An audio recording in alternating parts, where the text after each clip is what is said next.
los cielos. Muchos me dirán en aquel día, Señor, Señor, no profetizamos en tu nombre, y en tu nombre echamos fuera demonios, y en tu nombre hicimos muchos milagros. Entonces le declararé, nunca los conocí, apártense de mí, hacedores de maldad. Pueden sentarse, acomodarse. El tema que vamos a considerar, siendo las 11:12 de este día domingo, es el tema, el destino de los equivocados. Está marcado con el número 1933. Yo no sé cuántos de ustedes en alguna ocasión se ha equivocado.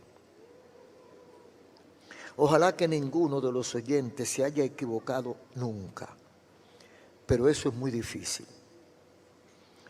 Un pensador dijo, se equivocan los humanos, ni los dioses ni los animales. Los dioses no se equivocan, Dios no se equivoca. Los animales no se equivocan, siempre están equivocados. El que se equivoca es el ser humano, inteligente y limitado. Porque por un lado somos sumamente inteligentes y por otro lado tenemos limitaciones que nos impiden desarrollar nuestra inteligencia. Y a veces nuestra inteligencia está frenada por nuestras limitaciones. Entonces nos equivocamos los humanos. Equivocarse es cuando uno comete un error. Y el error se descubre por el resultado. Cuando la cosa no sale como yo calculé, entonces yo analizo y dije, me equivoqué en tal parte. Nos equivocamos porque nos guiamos de una información. Y esa información puede ser falsa o puede ser verdadera. O esa información puede ser verdadera y yo la escuché mal. O esa información puede ser verdadera, pero yo no la apliqué correctamente. Y de ahí viene el error. Hay equivocaciones que se pueden corregir, hay equivocaciones que no se pueden corregir, y nos equivocamos, yo diría que en todas las áreas de la vida son susceptibles de equivocación. Por ejemplo, en el área profesional. Usted se puede equivocar en el área profesional desde el momento en que elige la carrera, que después se arrepiente. Dice, si yo sé que la medicina era un apostolado, yo no estudio eso, porque llaman a uno a la 1 de la mañana y le pesa en el alma, pero ya no le queda de otra. Entonces entiende que se equivocó de carrera. Pero también se puede equivocar dentro de la carrera. Usted puede equivocarse cometiendo errores de cálculo y que las cosas no le salgan bien. Hay una frase muy famosa que dice, la operación fue un éxito, pero el paciente murió. Entonces esos son errores que le pasan a la gente. Pero ¿y qué decimos del área sentimental? ¿Cuánta gente se ha equivocado cuando elige la pareja? A veces por desesperado, a veces por ambicioso o codicioso, escogemos mal. Escoge al hombre o a la mujer menos indicado para la felicidad y vivir el resto. Porque hermanos y amigos, cuando elegimos esposa o la mujer eligen esposo, yo me imagino que todo el mundo piensa como yo, que es para toda la vida. Yo no creo que nadie elige una mujer o un hombre para 5 años. No, lo que pasa es que se equivocan. Y después le sale una cacata. Usted no sabía que era cacata. Usted creía que era otra cosa y después que usted está dentro de embrollo, es que usted descubre y dice, bueno, ojalá que yo no tenga que romper esto, porque esto está difícil. Este hombre yo no lo entiendo, esta mujer yo no la entiendo. Como quiera es malo. Si me quedo callado, es malo. Si le contesto, es peor. Entonces usted se da cuenta que en lo sentimental también hay muchos errores. En lo familiar, a veces con los hijos, en lo social, uno a veces se equivoca. Porque a veces uno se muda a un sitio creyendo que es un paraíso. Y no se da cuenta quiénes viven ahí porque usted va de día. Y de día usted ve el barrio, el sector, el residencial, lo más tranquilo. Pero la fiesta la hacen de noche. Y a veces después de las 10. Y son guapos, son bravos. Y no se le puede llamar la atención porque se comen a cualquiera. Entonces usted por estar cambiando su barrio, porque ya usted se superó y usted dice que usted no cabe en ese barrio, pero un barrio que usted lo conoce. Y usted conoce los tigres, cuáles son. Entonces usted se muda, por estar de agentado, usted se muda a un sector de clase alta, pero usted no sabe que vive un narco y que hace fiesta de noche en un penthouse y que de ahí para abajo salen esas ondas, esos decibeles salen rompiendo. Y cuidado con llamarle la atención, porque ni la policía puede. Y usted lamenta en el alma haber invertido unos millones para cambiar de sector. Pero ¿y qué decir de lo espiritual, religioso y de fe? Hay gente que se equivoca en ese aspecto. Es muy delicado eso. Cuando usted se equivoca creyendo que va a una iglesia de Dios y ha ido a una iglesia del diablo. Le sale Satanás vestido de ángel de luz, y es bíblico, porque la Biblia lo dice, se viste de ángel de luz y lo engaña al más lindo. Y usted llega buscando paz, buscando salvación, buscando esperanza y encuentra todo lo contrario, porque se equivocó. Pero hoy vamos a hablar acerca de los equivocados que no tendrán oportunidad de corregir su error. Hay unos errores, unas equivocaciones históricas, voy a mencionar algunas para que hagamos una reflexión. Por ejemplo, la caída del Imperio Romano Occidental.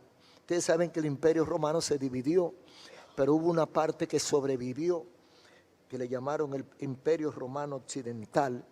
Terminó su existencia en el año 1453. Eso fue el otro día, eso no hace ni 1000 años. Entonces, ¿cómo sucedió esto? Por una barrabasada. Estaban prácticamente celebrando una victoria en Bizancio, Constantinopla, pero los enemigos, los otomanos, estaban alrededor, acechando. Había una muralla, pero hubo unos soldados italianos muy contentos, parece que borrachos, dejaron la puerta abierta. Y entraron 50 otomanos, y con esos 50 le hicieron un desorden que cayó Constantinopla por un error de unos soldados posiblemente embriagados. Pero ¿cómo llega Colón a América? Por un error. Colón no salió para América, salió para la India. Y había una circunferencia doble de distancia de la que llegaba a la India. América estaba, pero él por un error se desvió y no había tanto equipo sofisticado como los hay hoy. No había GPS y él erró el blanco y por eso lo iban a matar porque se tardó demasiado para llegar a la India. Entonces llegó a América por un error de cálculo, equivocación que dio con el descubrimiento de América. Pero hay otra equivocación más grande, la del Titanic, en el año 1912, 14 de abril. El barco más grande del mundo en ese tiempo y competente hasta con los de ahora. El Titanic, atravesando el Océano Atlántico en su viaje inaugural rumbo a Nueva York, creyeron que era insumergible Imposible, decían los grandes, los que siempre saben más que Dios. La élite del mundo decía que ese barco era insumergible. Pero ese barco chocó con un iceberg, un témpano de hielo, y se partió en no sé en cuántos pedazos. Y costó la vida a 1.532 personas. Y para colmo no tenía salvavidas. Porque ¿para qué salvavidas? Si era un barco totalmente seguro. Se equivocaron de ruta. Y murió más de la mitad de los que iban en el barco. Por una equivocación. Y por último, Adolfo Hitler, el Führer de Alemania, pierde su gran batalla de Stalingrado por una equivocación. 5 de diciembre de 1941, 3-4 años antes de yo nacer. Hitler se la estaba comiendo. Todo el mundo le temía a Hitler. Se habían unido los países de Estados Unidos, Rusia, Inglaterra y nada. Pero se equivocó Hitler, hermano. Se creyó ser tan poderoso que podía invadir a Rusia en tiempo de invierno. Ese fue su fracaso. Los soldados rusos estaban acostumbrados, más que los alemanes, a ese invierno glacial.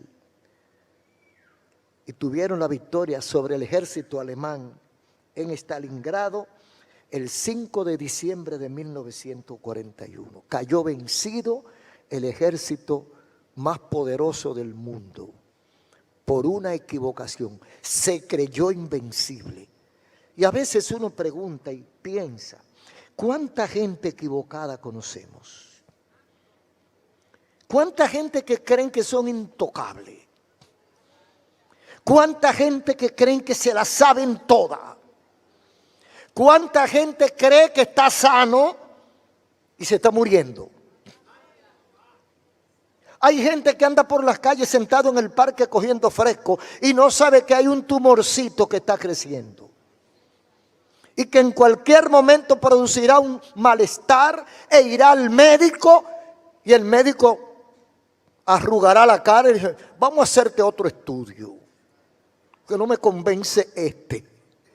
Y cuando siguen haciendo estudios, tumor canceroso. Y usted creyendo que se le estaba comiendo y que estaba bebiendo romo y bailando y mujeriando y teteando y haciendo todo lo que da la gana, equivocadamente. Así es la vida. La vida vive dentro de un espacio de equivocaciones y errores que muchas veces nos cuestan caro y a veces nos cuesta la vida. Hay gente que a veces se equivoca con Dios. Eso es triste. Mire, equivóquese con usted. Equivóquese con su familia. Equivóquese con el presidente. Equivóquese con el que le dé la gana. Pero no se equivoque con Dios. Hay dos personajes con los cuales usted no debe equivocarse. Ni con Dios ni con el diablo. Oiga, porque tienen los juegos pesados. Y sobre todo que nosotros no tenemos arma para ellos. Cuando nos tiran la manopla encima, no nos queda de otra que desaparecer. Pero hay gente que se ha equivocado con Dios y la historia bíblica no nos deja mentir. La Biblia contiene una gran cantidad de equivocados. Voy a mencionar algunos. Los primeros que se equivocaron fueron Adán y Eva. ¿Cuándo se equivocaron Adán y Eva? Cuando desoyeron a Dios y escucharon a la serpiente. Dios le había dicho algo y ellos se dejaron endulzar de las palabritas lindas de la serpiente. Y Dios le había dicho, no coman de ese árbol. Y la serpiente le dijo, sí, lo que pasa es que Dios lo quiere engañar a ustedes. Y Dios sabe que el día que ustedes coman de ese árbol, serán como Él, sabiendo el bien y el mal.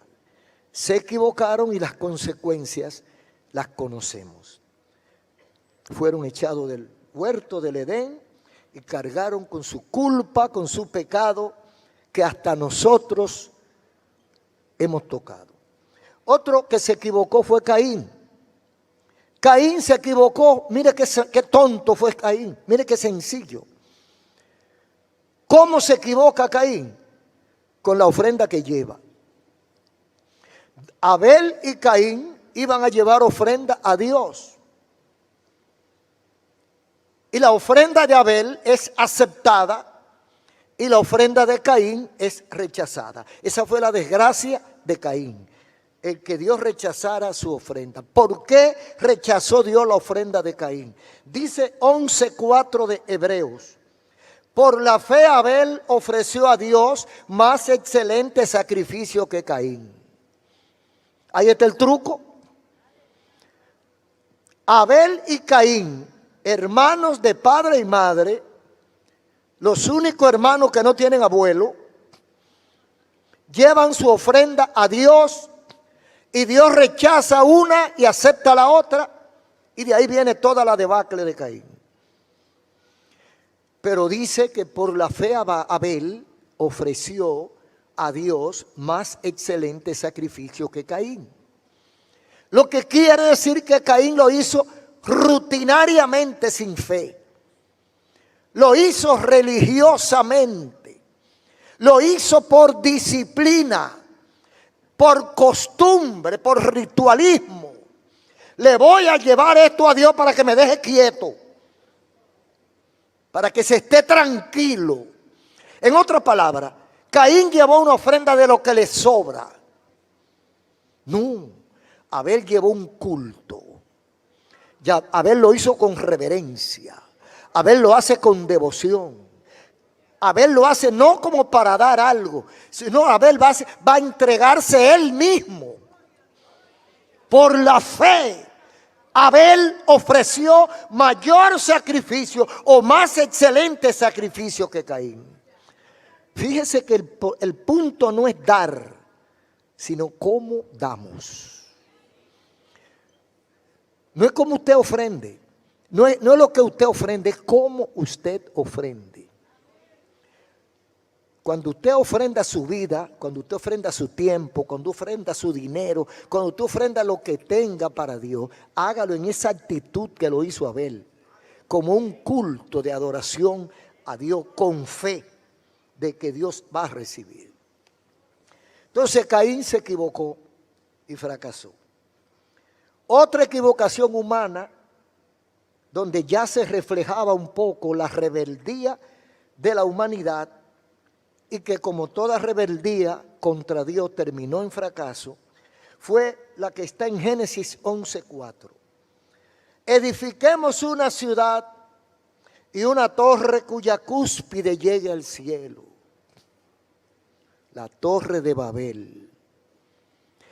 Eso refleja el instinto maléfico de la raza humana. Querer desplazar a Dios, querer alcanzar a Dios, querer salirse de lo que Dios hizo y de donde Dios lo puso. Eso de estar explorando el metaverso, el universo, últimamente, el infinito, eso no es nuevo. Desde que existe la humanidad, desde que se reveló el hombre con Dios, quiere conquistar otros lugares para salirse del lugar a donde Dios lo puso. Ese fue el espíritu de la Torre de Babel. Y ya todos sabemos cuál fue la conclusión de la Torre de Babel. Otra que se equivocó fue la esposa de Lot. Dios le dice, no mire para atrás. Salgan para que escapen con vida, váyanse a tal sitio. Voy a quemar a Sodoma y Gomorra. Cuidado con mirar para atrás. Se equivocó. Ella creyó que era relajando que Dios estaba. Y miró para atrás. Dice la Biblia que se quedó convertida en una estatua de sal. Dice 19:26 de Génesis. Entonces la mujer de Lot miró atrás, a espaldas de él, y se volvió estatua de sal. Me llama la atención cuando dice a espaldas de él. O sea, ella miró para atrás sin consentimiento ni de Dios ni de Lot. Hay mucha gente que no quiere que uno diga esto. Pero Dios tiene su cronograma, Dios tiene sus escalafones. Ella tenía que obedecerle a Dios primero y segundo a Lot. Pero ella desobedeció lo que dijo Dios y no miró a Lot. Las dos cosas la violó. Violó el mandato divino y ni siquiera porque Eva, aunque sea, se juntó con Adán para pecar. ¿Verdad? Lo hizo apoyada por Adán. Pero la mujer de Lot no, lo hizo sola. Pecó sola. Porque ella sabía que Lot era recio y que no iba a mirar para atrás, ni la iba a dejar a ella que mirara. Entonces ella prefirió hacerlo, dice aquí, porque por algo pone la Biblia eso ahí. Dice, entonces la mujer de Lot miró atrás, a espalda de Lot, y se volvió estatua de sal. Otro que se equivocó fue Sansón. A Sansón le dijeron que él tenía un secreto de Dios, y que él era nazareo, y que tenía que comportarse de X manera, y Dios iba a estar con él siempre. Pero él se equivocó, y de ahí vino su fracaso espiritual y la pérdida de su vida. ¿Cuándo se equivocó Sansón? Cuando abrió su corazón a Dalila. Cuando le dijo el último secreto, el secreto espiritual, el secreto de su grandeza, su secreto con Dios se lo dijo a una perversa. Fracasó, se equivocó y jugó con la verdad. El rey Saúl se equivocó, y este es el último caso que menciono. El rey Saúl se equivocó. ¿Cuándo? Cuando creyó que podía hacer lo que no lo habían mandado a hacer. Está esperando al profeta antes de comenzar una batalla. Hay que hacer un sacrificio, un holocausto, hay que hacer una ceremonia y está organizado, está ordenado para eso el profeta, porque Dios tiene orden. Cualquiera no puede hacer lo que le da la gana, como andan muchos sin vergüenza por ahí, llamándose apóstoles, llamándose profetas y llamándose como le da la gana para hacer lo que le da la gana en nombre de Dios. Por eso muchos van a fracasar. Saúl era el rey. Él dijo, yo soy el hombre más importante de mi reino. Entonces el profeta está atrasado, yo no sé si va a venir o no va a venir. Entonces yo voy a ocupar el lugar del profeta y voy a hacer el sacrificio. Y lo hizo. Cuando a poquito llega el profeta y le dice, locamente has actuado. Jehová te quita el reino por fresco, por trascendido, por atrevido, por irrespetuoso, por irreverente. Te quita, mire qué castigo le dio, qué castigo. Hoy quita Jehová el reino de ti. Imagínese usted. Y uno que casi no se menciona fue Giesi, que se equivocó también. El discípulo del profeta Eliseo se equivocó. Él creyó que Eliseo se había equivocado. Porque cuando Dios le manda esa ofrenda con el general Naamán, Dios sana a un general sirio que ningún médico había logrado sanarlo. Y el profeta oró y Dios lo sanó. Lo mandó a hacer, a bañarse, etcétera. Ustedes conocen la historia. El hombre agradecido, sinceramente agradecido, y cualquiera hubiera hecho lo que él hizo. El general dice, pero yo quiero darte algo. Yo te traje regalo. Dicen que los regalos que trajo eran más o menos de $30,000. Yo quiero darte algo de esto que te traje. Y Eliseo dije, tu dinero, como le dijo Pablo a uno, tu dinero perezca contigo. No quiero nada, porque el siervo de Dios no vende el don de Dios. Esos siervos que usted ve que aman más al dinero que a la gente, esos siervos que usted ve por las redes que aman más el dinero que a la Biblia, tenga cuidado. Entonces Giesi, que era pobre, eran pobres ellos. Y Giesi dijo, pero el profeta se equivocó. Cualquiera se equivoca. Parece que tuvo un lapsus. Y lo que este hombre le está dando, nos va a sacar de pobreza a nosotros. Vamos a dejar de pasar hambre. Entonces él como que se turbó y le dijo que no, pero yo lo voy a ayudar ahí. Y le cayó atrás al hombre. Y le dijo, no, que acababan de llegar unos visitantes y que ahora el profeta había reflexionado y le había mandado a decir que le mande algo. Se equivocó Giesi, no Eliseo, Giesi se equivocó. Y esa equivocación le costó la lepra. Quedó leproso por el resto de sus días. Fíjense cómo estos errores, estas equivocaciones han costado tanto. Yo no sé si a usted le ha costado tanto una equivocación. Hay gente que le ha costado la vida. Hay gente que una equivocación le ha costado el hogar. Hay hombres que lamentan haberse equivocado. Hay hombres que perdieron la mejor mujer del mundo por un error. Porque vieron una falda que le gustó, que le llamó la atención. Vieron un ejemplar atractivo y creyeron que la podían conseguir y que era correcto y lo hicieron. Y le salió el diablo cuando llegaron a la casa. Y la esposa le dijo, no te quiero ver jamás. Te borré. Te saqué de mi corazón y de mi vida. No mencione mi nombre ni yo mencionaré el tuyo. Se acabó todo. Y ahí comenzó el calvario de un hombre que tenía un hogar feliz, unos hijos creciendo, una paz, una mujer que lo amaba y que creía en él. Errores que cuestan mucho. Entonces, hermanos, estos errores a veces nosotros tenemos que darle un poco de mente. Tenemos que pensar bien a cada paso que damos. Pero hay unos errores que son peores que eso, que son lo que hallamos en Mateo capítulo 7, versículo 21 en adelante. ¿Cuál puede ser la repercusión de una equivocación en la vida terrenal? Puede ser grave. Pero ¿cuál puede ser la repercusión o el daño de una equivocación en el área de la fe, en la vida espiritual, para los fines eternos? Porque oiga bien, las equivocaciones de aquí son pasajeras, se terminan. Pero cuando usted se equivoca con los asuntos espirituales, tiene carácter eterno. Entonces eso pesa.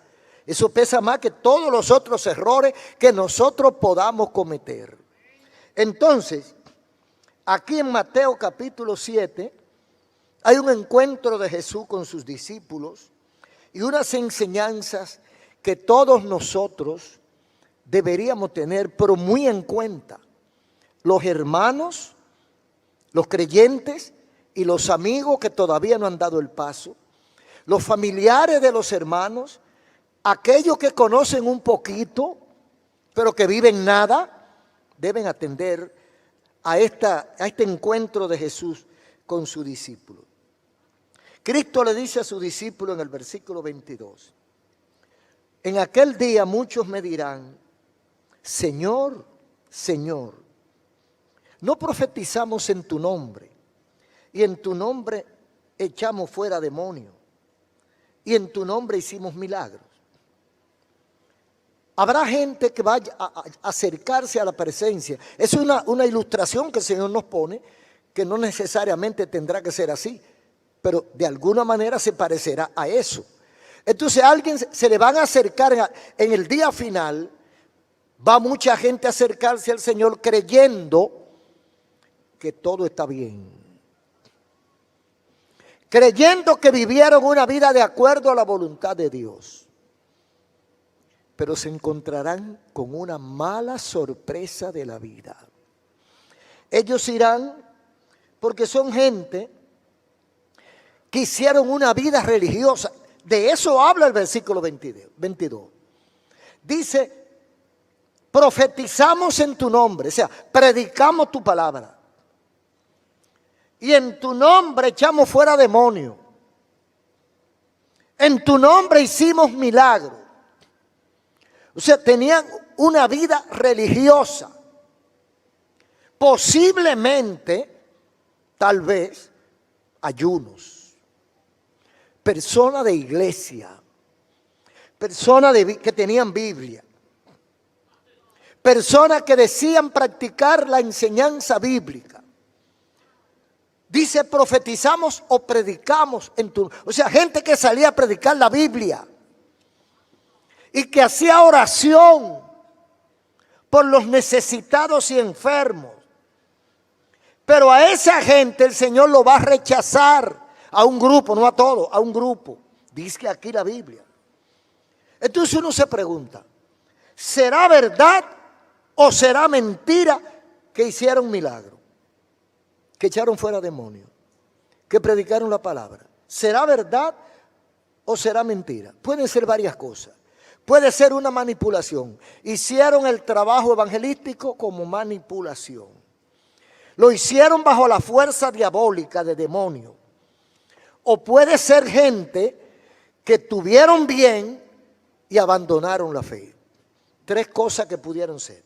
Número uno, manipulación.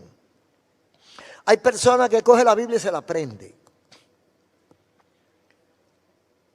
El área de la fe es fácil de manipular.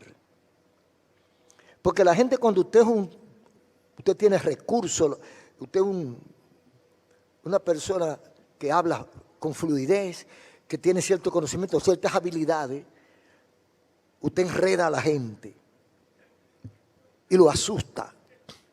Que eso fue lo que hicieron en el año 2019-20, que asustaron al mundo. Y la gente asustada entra en todo.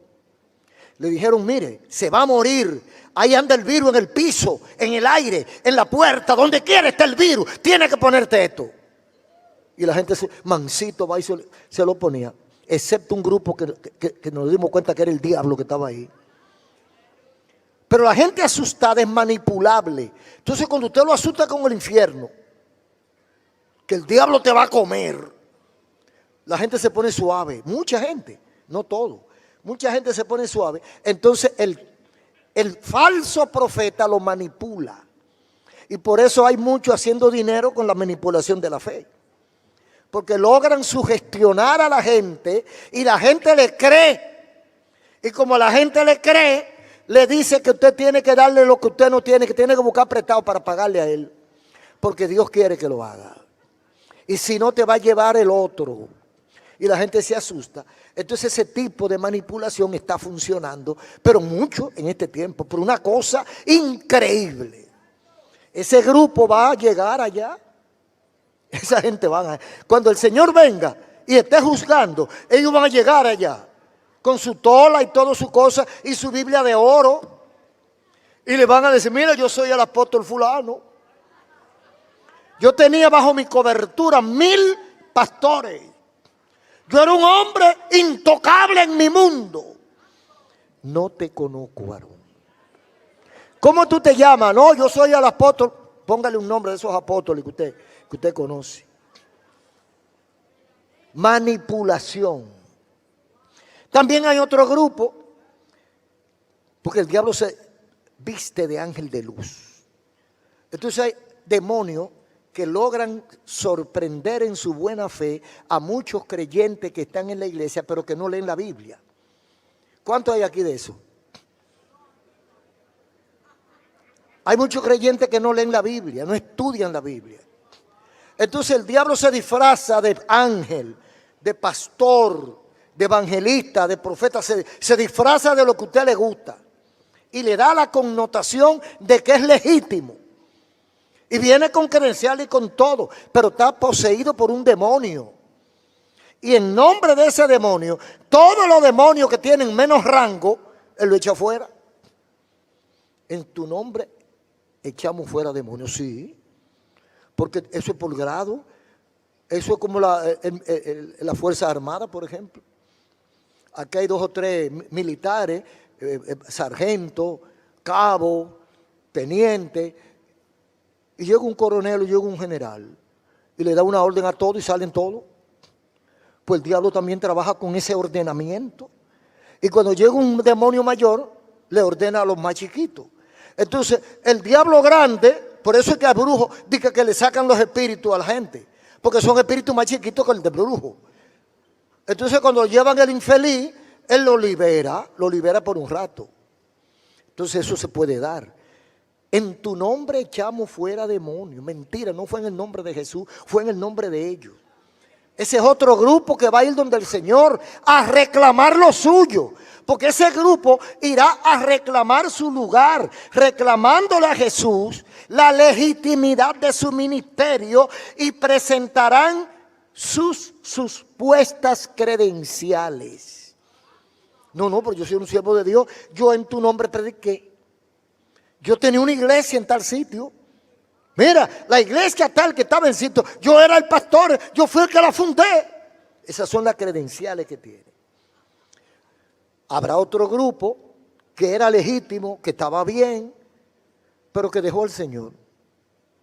Abandonó la fe, se salió del carril y de ser un hombre de Dios, un hombre santo, un hombre legítimo, un verdadero pastor o evangelista, fracasó en algún momento.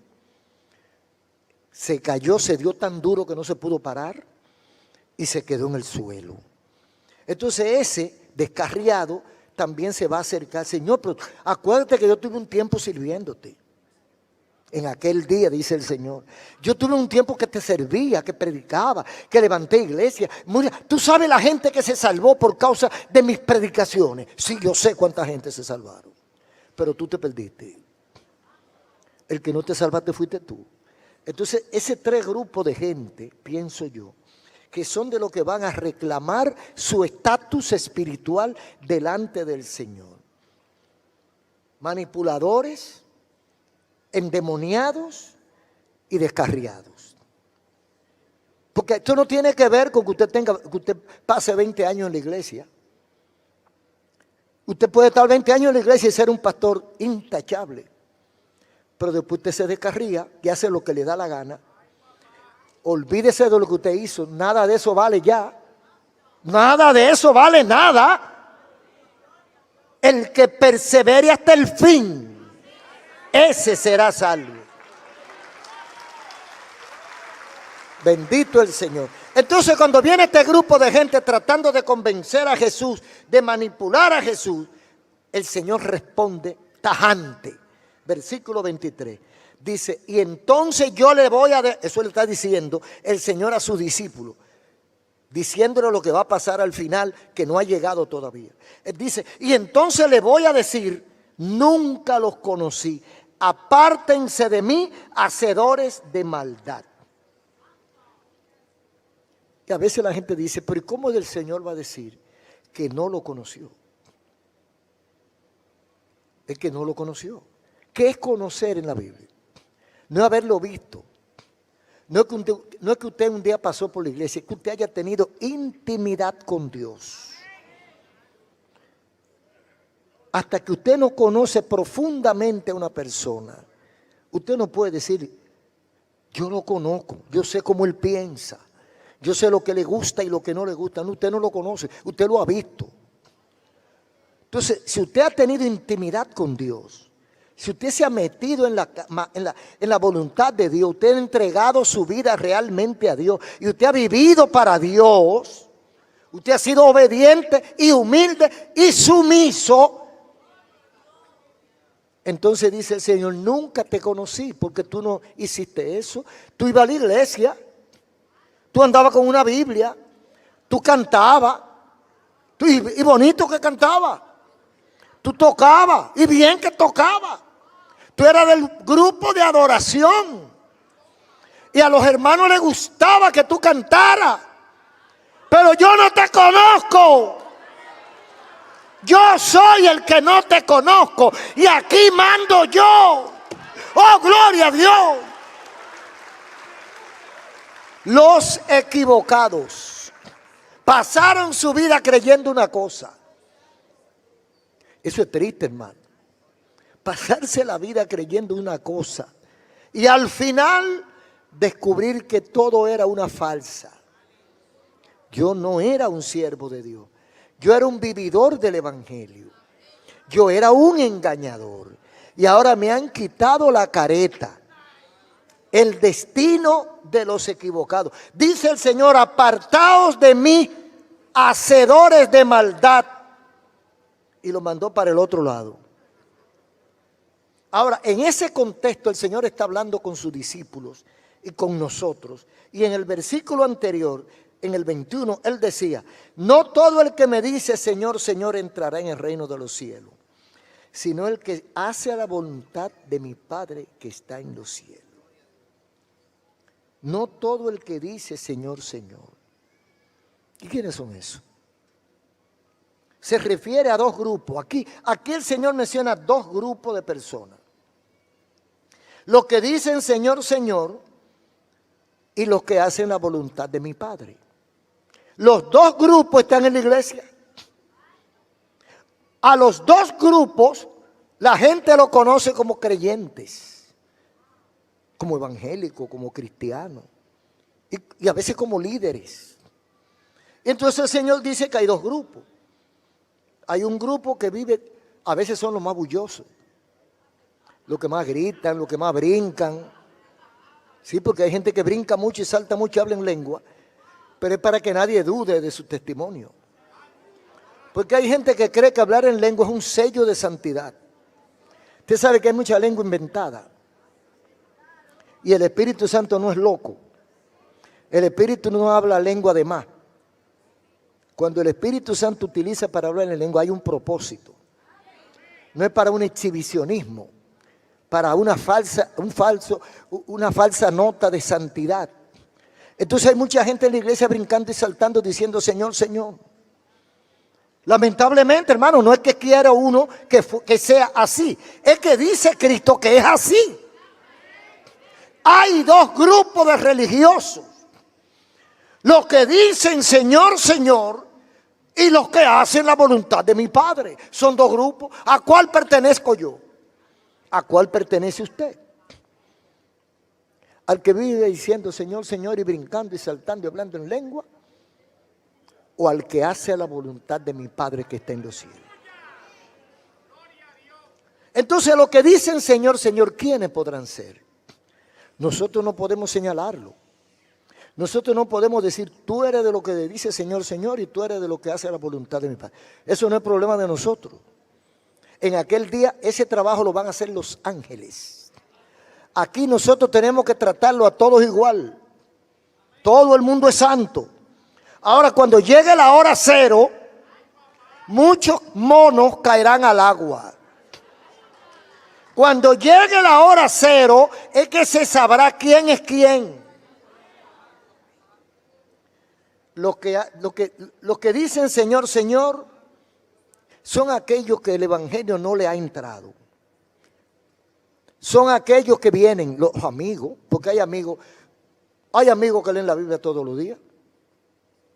Hay gente que no ha entregado su vida al Señor, pero que cree en el Señor, lo que nos hace vivir conforme a la voluntad de Dios. Ellos están en la orilla y se aprenden la jerga. Hay muchos lugares ya que usted oye a la gente hablando como si fueran creyentes de mucho tiempo. El lenguaje que usan, usted dice, no, pero este evangélico, se la saben todas.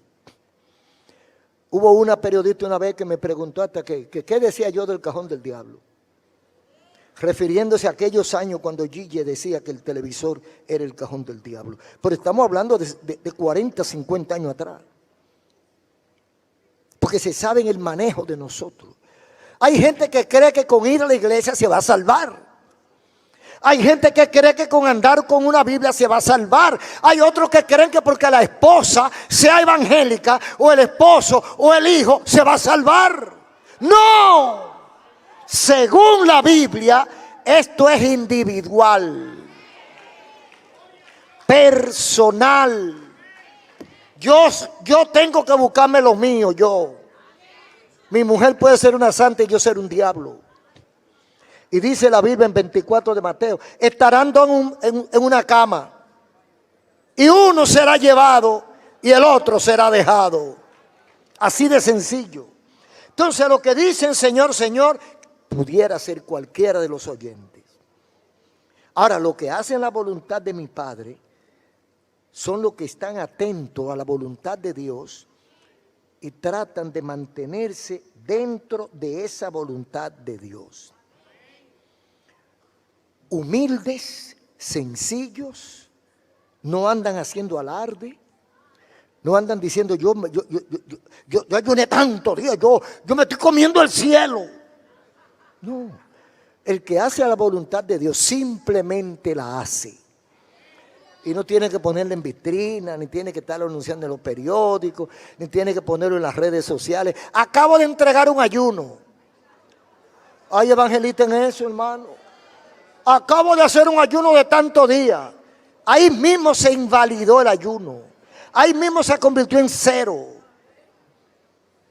Entonces nosotros, ¿cuál será el destino de esos equivocados?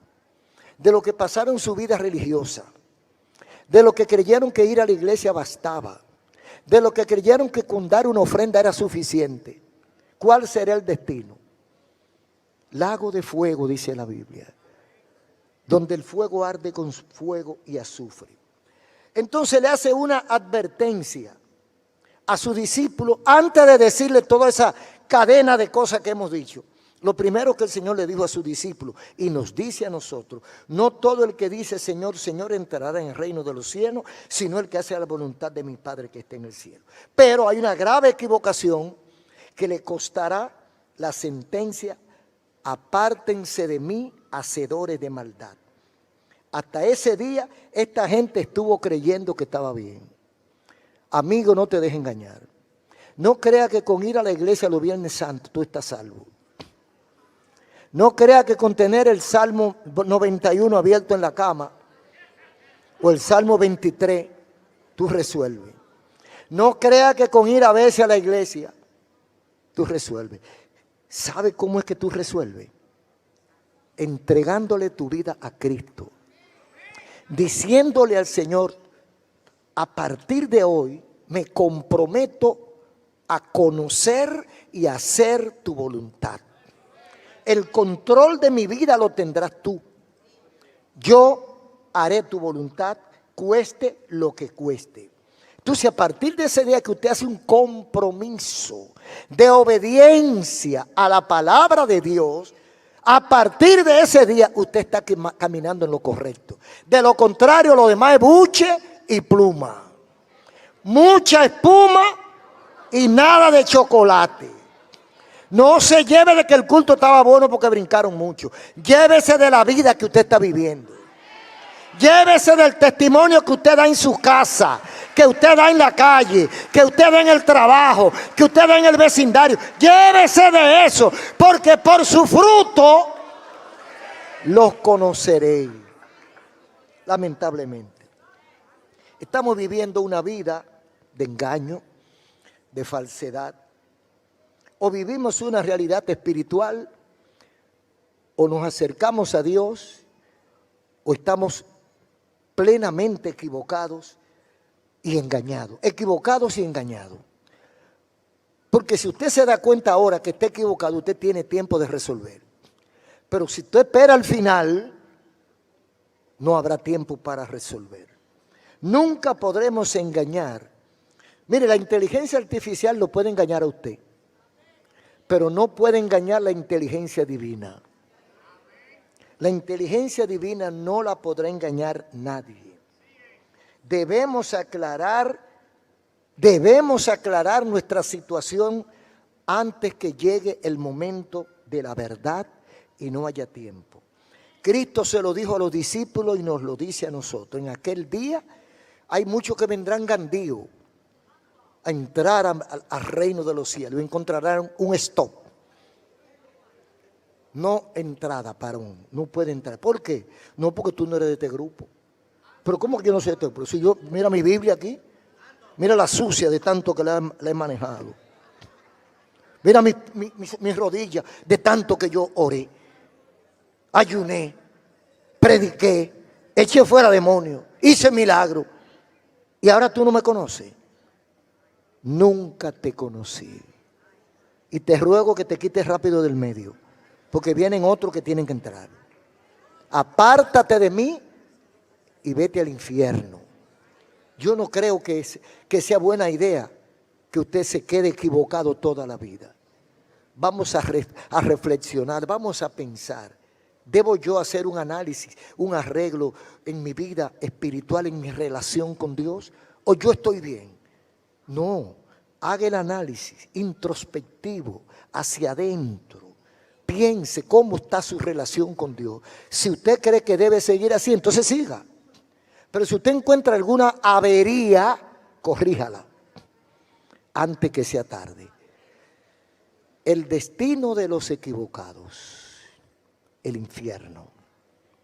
Ojalá que ninguno de ustedes que me escucha esté en el grupo de los equivocados, porque el Señor está aquí para ayudarte. Un aplauso al Señor. Padre, gracias, muchas gracias. Gracias porque tu palabra ha sido predicada. Una advertencia para tus hijos, Señor, para que todos pensemos en cómo estamos viviendo, qué podemos esperar. Mira a cada amigo que está con nosotros. Permite que hayan entendido y tengan el valor de tomar una decisión. En el nombre de Jesús. Amén. Los amigos que están con nosotros